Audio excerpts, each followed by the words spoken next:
a sample we just got off this little chap. He was only a tiny little pony that we collected from. He's about, I think he's about 25 actually now, that stallion. But I was talking about all the sort of the health and safety side, and the beauty about obviously the safety of the stallion collecting it this way rather than jumping obviously on a live mare. But there are other attributes of AI. Is that when we get this collection, we can actually examine it and see what actually we're handling and what the quality is like as well. And we can see he gave us a very good sample this morning.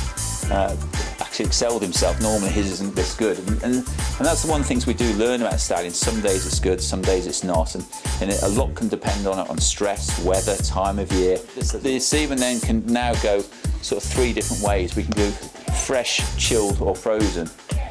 Fresh means we collect this sample here and take it straight down, usually to the mare yard, and inseminate it, usually within about an hour. And that's the most fertile way of getting your mare in foal. There's no better way of doing it, basically. You've got the good product, nice and fresh, and you've got a mare waiting there, and it'll last inside the mare sometimes 3 or 4 days. You've got chilled semen, and it's quite confusing between the 3.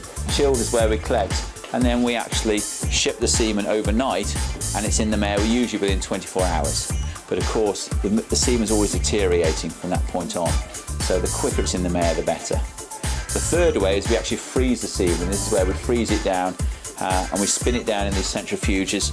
We add some cocktail of chemicals to it to preserve it, like an antifreeze, and then we stick it in a liquid nitrogen, which is minus 196 degrees centigrade, and then somehow we've got to thaw it out and make it get a pregnancy.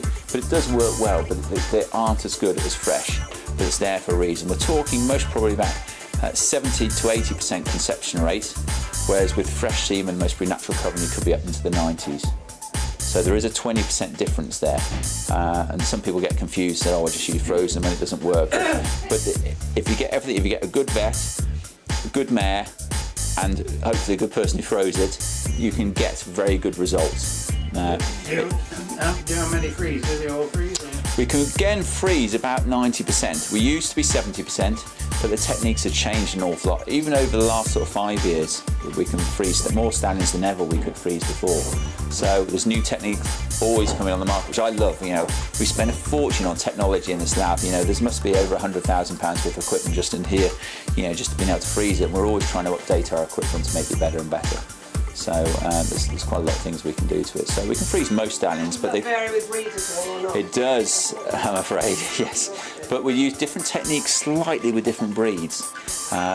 But saying that, you know, there's a lot of things we can do nowadays to help that and to get them freezed. But we've got to have that good sample. What we can't do is turn a poor sample into a good sample. If we get that good sample, usually we can freeze it. And to be fair, the ones that don't give us the best sample are the ones that don't obviously freeze, because we can't bring them back to life.